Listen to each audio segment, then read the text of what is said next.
जामताड़ा मुस्लिम मंच द्वारा वक्फ एक्ट 2025 के खिलाफ विरोध मार्च निकाला गया, जो गांधी मैदान जामताड़ा से एसडीओ कार्यालय तक गया और सभा में तब्दील हो गया। मुख्य वक्ता आमिया संगठन के अध्यक्ष एस अली ने सभा को संबोधित करते हुए कहा कि केंद्र सरकार द्वारा मनमानी और तानाशाही रवैया अपनाकर संविधान की मूल भावना समानता और धार्मिक स्वतंत्र के खिलाफ वक्फ एक्ट 1995 में संशोधन कर वक्फ संशोधित एक्ट 2025 बनाया गया है, ताकि हमारे वक्फ संपत्ति का बंदरबाट किया जा सके।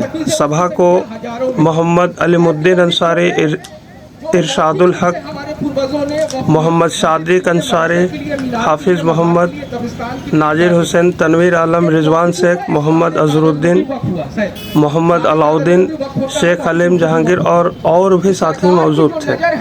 संस्थान परगना से वक्फ एक्ट 2025 के खिलाफ शुरू हुआ अभियान रांची में 13 अप्रैल रविवार को राजभवन के समक्ष महाधरना एस अली के द्वारा कहा गया। जमींदार जागीरदार के द्वारा जो जमीन दिया गया था मुसलमानों के धार्मिक कार्यों के लिए, वो सादे कागज में है और मौखिक है, तो सरकार ये कह रहा है कि हम उसको जो है वापस ले लेंगे अगर उस पर विवाद है तो। दूसरा सेक्शन जो 40 है, ये वक्फ एक्ट 1995 है, अमेंडमेंट एक्ट 2013। इसमें जो सेक्शन 40 है, इसमें वक्फ बोर्ड को अख्तियार दिया गया था कि वक्फ बोर्ड जो है वक्फ की प्रॉपर्टीज कौन है उसको तय करेगा। तय करने के लिए क्या है कि कोई जो है आवेदन करता है वक्फ बोर्ड में कि इस मैदान में, इस जमीन में इमाम बाड़ा है, मजार है, ईदगाह है, कब्रिस्तान है, मीनार है, या मस्जिद है, या मदरसा है। अगर कोई जो है आवेदन करता है वक्फ बोर्ड में, तो वक्फ बोर्ड जो है सीओ को, अंचल के अधिकारी को जो है वो रिक्वेस्ट लेटर भेजेगा और अंचल के जो अधिकारी है उसका जांच करेगा। जांच करने के बाद प्रतिवेदन जो है कलेक्टर को जाएगा, कमिश्नर को जाएगा, और सब कुछ अगर सही पाया तो सरकार के द्वारा गजट नोटिफिकेशन होगा। तो ये जो सारी प्रक्रियाएं हैं वो सरकार के माध्यम से ही होता है। लेकिन सरकार ने क्या किया कि सेक्शन 40 को हटा दिया। जो वक्फ बोर्ड को अख्तियार था, वो अख्तियार किसको दे दिया? कलेक्टर को दे दिया, और कलेक्टर के ऊपर को दे दिया।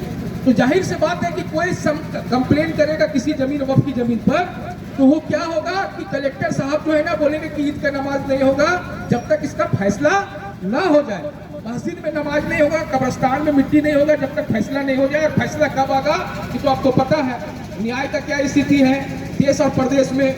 दूसरा इंपॉर्टेंट बात यह है कि वक्फ बोर्ड में कुछ साथी बता भी रहे थे कि वक्फ बोर्ड में एमपी का कोटा होता, तो एमपी जो होगा वो मुस्लिम होगा अगर प्रेजेंट में है तो, और अगर प्रेजेंट नहीं है तो एक्स होगा।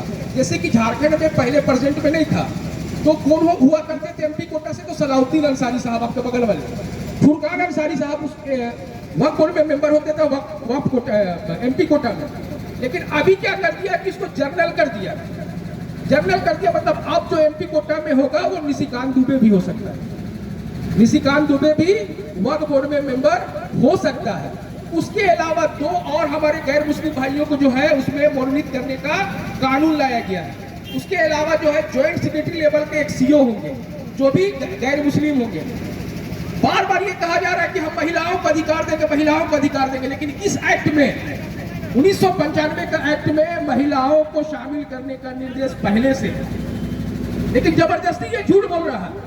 ये झूठ बोल रहा है कि भारत में 2013 के बाद वक्फ की प्रॉपर्टी 5 गुना 10 गुना बढ़ गया। मैं आपको एग्जांपल दे रहा हूं कि झारखंड में 152 वक्फ की संपत्ति है, लेकिन अभी केंद्र सरकार जो डाटा जारी किया है उसमें 650 बता रहा है। कितना बता रहा? 650 है। कितना? 152। तो जो वक्फ की प्रॉपर्टी जो मदरसा है, मदरसा में अगर जो बाथरूम है उसका भी इन लोगों ने जीआई मैपिंग कर लिया और उसको भी वक्फ प्रॉपर्टी गिन लिया। मदरसा में जो बाथरूम है उसको भी वक्फ प्रॉपर्टी मान रहा है, जबकि मदरसा वक्फ की प्रॉपर्टी है। मदरसा में तो रूम भी होगा, हॉल भी होगा, बाथरूम भी होगा, तो वो तो वक्फ प्रॉपर्टी नहीं ना, वो ना मदरसा ना वक्फ प्रॉपर्टी हुआ। झारखंड में रांची में अंजुमन इस्लामिया है जिसका वक्फ नंबर 1701 है। अंजुमन इस्लामिया में कितना बताया गया है वक्फ की प्रॉपर्टी? 250, जबकि वो एक है। उसको बोला किसके अंदर में 250 वक्फ की प्रॉपर्टी है। तो जो धार्मिक खबर दिया गया कि हाई कोर्ट नहीं जा सकते हैं। तो सेक्शन 81 से लेकर 84 तक में इसमें देखिएगा कि ट्रिब्यूनल अगर डिसीजन सही नहीं देता है और ट्रिब्यूनल के डिसीजन से अगर हम संतुष्ट नहीं है तो हाई कोर्ट में हम रिव्यू पिटीशन फाइलिंग करेंगे, ये एक्ट कहता है। लेकिन लोकसभा और राज्यसभा में कहा गया कि नहीं, जो एक्ट था उसमें हाई कोर्ट और सुप्रीम कोर्ट जाने की इजाजत नहीं था। हम ये साबित कर देंगे कि आपके देवघर में जो मजार है उसका मामला हाई कोर्ट में चल रहा है। देवघर में जो मजार है, क्या नाम है उस मजार का, बड़ी नामी मजार है, सारठ का मजार का मामला हाई कोर्ट में चल रहा है। तो कैसे चल रहा है ये भारत सरकार को बताना चाहिए। जब आप कह रहे हैं कि एक्ट में ऐसा प्रोविजन नहीं था तो फिर हाई कोर्ट में कैसे चल रहा है। मुख्तार खान साहब उसका केस लड़ रहे हैं झारखंड हाई कोर्ट में। तो भारत सरकार के जो अल्पसंख्यक कार्य मंत्री किरण रिजिजू हैं, जो हमारे केंद्रीय गृह मंत्री अमित शाह जी हैं, उन्होंने झूठ बोला है, झूठ बोल के भावनाओं से खेला है और हमारे धार्मिक स्वतंत्रता, हमारे समानता का अधिकार, हमारी इस्लामिक परंपरा का अवहेलना करते हुए, उल्लंघन करते हुए, तानाशाही रवैया अपनाते हुए गलत तरीका से वक्फ एक्ट 1925 लाया है। उस एक्ट का हम लोग विरोध करते हैं, खंडन करते हैं, निंदा करते हैं और भारत सरकार से मांग करते हैं कि आप लचीलापन दिखाइए। और जो भारत के मुसलमान हैं, एक शेर है ना कि हम मचलते हैं तो वादियां मचलती है, हम मचलते हैं तो वादियां मचलती है, हम उबलते हैं तो तूफान आता है। हमें कोशिश ना करो बदलने की, हम बदलते हैं तो इतिहास बदल जाता है। तो इतिहास बदलवाने का प्रयास अमित शाह जी ना करेगा। हम लोकतांत्रिक प्रक्रिया के तहत, संवैधानिक प्रक्रिया के तहत अपना न्याय की मांग करते हैं, अधिकार का मांग करते हैं, सम्मान की मांग करते हैं। अब भारत का संविधान हमें यह देता है। आपने कैसे गैर मुस्लिम को वक्फ बोर्ड में सदस्य बनाया? क्या हिंदू धार्मिक न्यास बोर्ड, क्या सिख धार्मिक न्यास बोर्ड, क्या जैन धार्मिक न्यास बोर्ड में मुसलमान मेंबर हो सकता है? हो सकता है, इसमें भी होगा। और अगर नहीं हो सकता तो आप इसमें जबरदस्ती क्यों करना चाहते हैं? मस्जिद इस्लामिक परंपरा के अनुसार चलता है, मदरसा इस्लामिक परंपरा के अनुसार चलता है, कब्रिस्तान भी इस्लामिक परंपरा के अनुसार दफनाया जाता है। तो ये लोगों का जो मकसद है, जो हमारे ईदगाह है, जो हमारे कब्रिस्तान है, उसको हड़पना है। लोग कह रहे हैं कि भाई आमदनी नहीं होता है, गरीबों का जो है लाभ नहीं मिल रहा है। तो मस्जिद से क्या आमदनी होगा, मदरसे से क्या आमदनी होगा, कब्रिस्तान से मीनार चलेगी। कानून वापस लो, वापस लो, वापस लो। ये मुसलमानों के साथ अन्याय करना बंद करो, बंद करो, बंद करो। ये मुसलमानों के हक अधिकार के साथ खिलवाड़ करना बंद करो, बंद करो, बंद करो। ये मुसलमानों के हक अधिकार के साथ खिलवाड़ करना बंद करो, बंद करो। वक्फ एक्ट 2025 वापस लेना होगा, वक्फ एक्ट 2025 वापस लेना होगा, लेना होगा। 2025 वापस लेना होगा, लेना होगा। तुम्हारी मनमानी नहीं चलेगी, नहीं चलेगी, नहीं चलेगी। तुम्हारी मनमानी नहीं चलेगी, नहीं चलेगी, नहीं चलेगी। कानून वापस लो, वापस लो, वापस लो। कानून वापस लो, वापस लो, वापस लो। कानून वापस लो, वापस लो, वापस लो।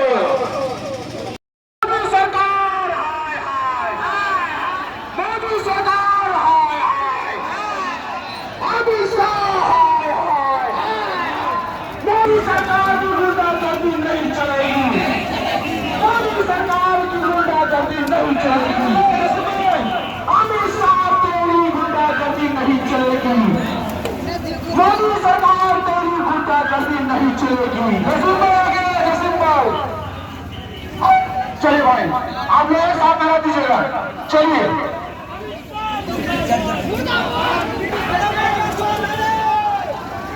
आवाज दो हम एक हैं, आवाज दो हम एक हैं, आवाज दो हम एक हैं। मोदी सरकार तेरी गुंडागर्दी नहीं चलेगी, मोदी सरकार गुंडागर्दी तेरी नहीं चलेगी।